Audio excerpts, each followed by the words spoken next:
It had been several years since I visited PAX West, and it was really cool to come back and hang out with my good friend Metal Jesus Rocks. We got to see many things. Friday night and Saturday, we got to do a whirlwind tour of PAX West and saw some awesome things, and I was on a hunt for one game. We went to a Screen Wave Media after party, pretty sweet. Met some awesome people there, had a good time with Riggs and crew. We also caught up with Kelsey, and she was recovering from her first day and having a good time, as all of us were.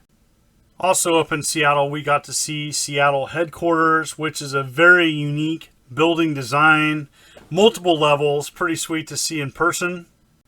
We got there fairly early Saturday morning, and we got to see lots of awesome things. There was Borderlands 3 displays and props everywhere, including this one. I had to get a picture of it.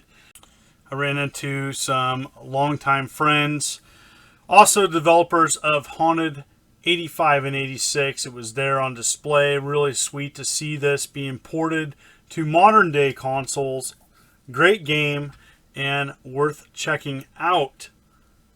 One of the more strange items at PAX West this year was the Playdate, and it was really popular. There was a pretty long line of people waiting to play this at a huge kind of mock-up display of this here. I thought it was pretty neat. There was long lines waiting to play the Playdate, and they had several games on display. As you can see, it's got this crank thing on the side for a gameplay mechanic. I wanted to play it, but I was on the quest to find one game. To stand out at PAX, you have to be strange, and I have to give props to the Playdate. It was very popular. I actually came back because I was very curious at what they were trying to offer. I can't wait to get my hands on one. There was games everywhere you looked, including Streets of Rage 4, and I had to get a quick snapshot of gameplay. It looked amazing. Man, I wanted to play it, but I was on the quest of looking for a game. If it's one thing I noticed this year, it was that it seems that retro was really sinking in and blending in with modern day offerings of games. It was just everywhere. It was evident that, the 40 years of gaming history have really intertwined into the modern gaming. I had a lot of fun checking out the 6th floor. There was lots of limited edition collector's items, soundtracks, exclusive games from smaller companies. I could have easily spent hundreds of dollars. Limited run games was on this floor. There was just neat stuff to check out everywhere.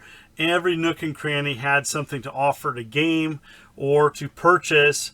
I did not want to leave this floor.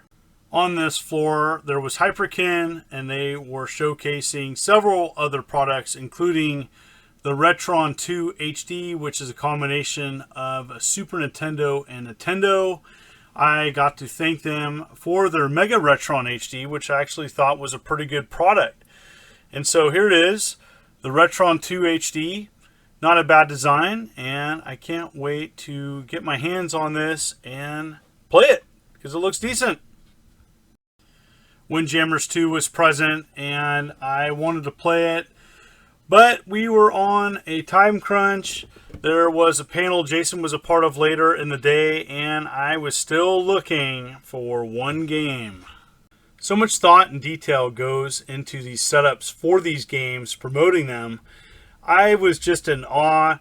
Unfortunately, you can't stop and look around. They encourage you to keep moving, and so I quickly snapped several pictures of some things I thought were interesting. Kerbal Space Program 2 is definitely something I think my son will want to play.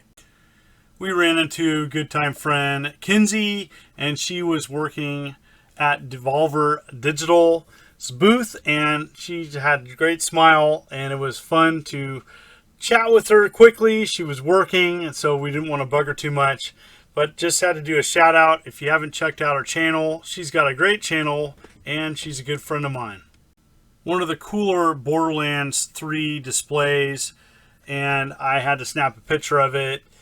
The line was too long to play the game. I probably could have scheduled an appointment to meet with the company, 2K, but I was on a rush. I pretty much was looking for one game.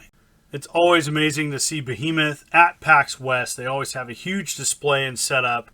They were promoting Castle Crashers for the Nintendo Switch. I didn't get any footage, but they always have a neat setup, always cool props and stuff and things to observe. Really liked it. Another interesting setup at PAX West this year was Graveyard Keeper.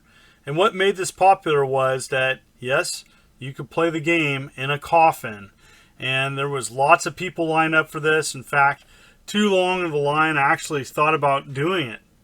People ask me, is there any retro games at PAX West? Well, there's our good friend Pink Gorilla Games, and they're there every year offering retro games and plushies, and they were busy. Nintendo had an amazing booth. They had several games that you could stay in line and play. Luigi's Mansion 3.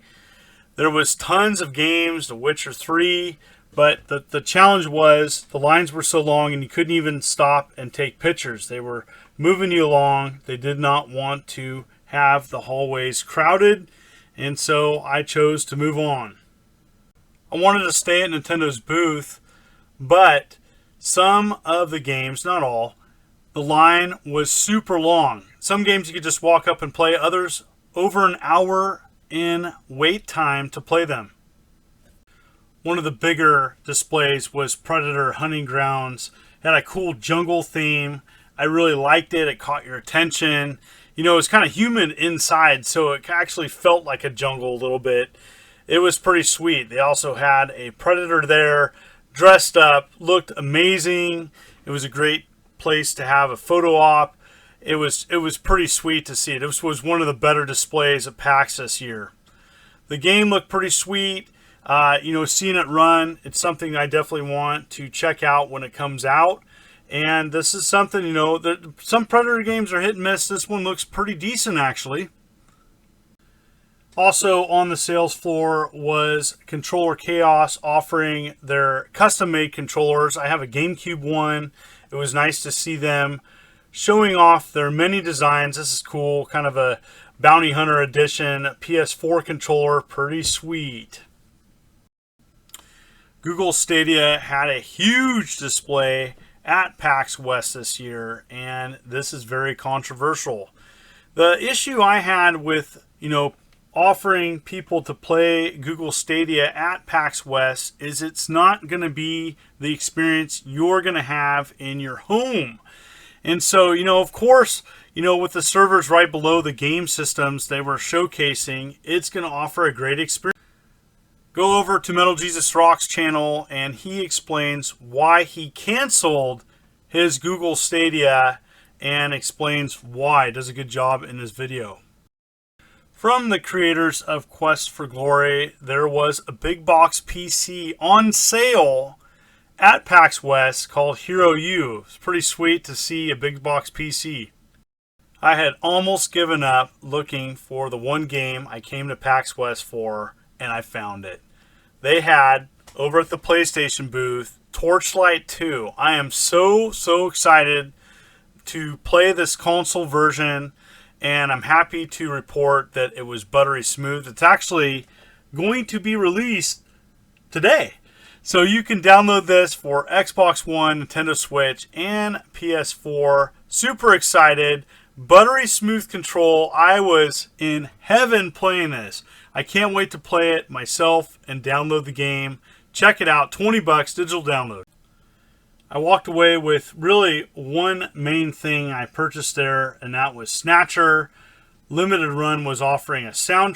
They were actually offering two versions of the soundtrack. One in vinyl, which Metal Jesus Rocks got. I got the one as a cassette that was packaged like a Sega CD game. Really sweet. Since I have a sealed Snatcher, I thought this would be a neat collectible to put in my collection. And here is the cassette tape itself. It's red. It was just amazing. I was really happy to pick this up. So there you have it. that is what I got to see at PAX West this year. I mostly was there on Saturday. I was exhausted and drove home, and I can't wait to go back next year. Lots of great games, both independent and mainstream. I got to play Torchlight II, which is available today to download and play. I definitely am going to be doing that myself. I just want to thank everybody for the ongoing support of this channel. I thought I'd do a fun slideshow style video of PAX West. Did you like it? Did you go? What did you see there that you were excited to play? Comment below. Please like and subscribe on the channel. This is the Immortal John Hancock. Thank you so much. You take care.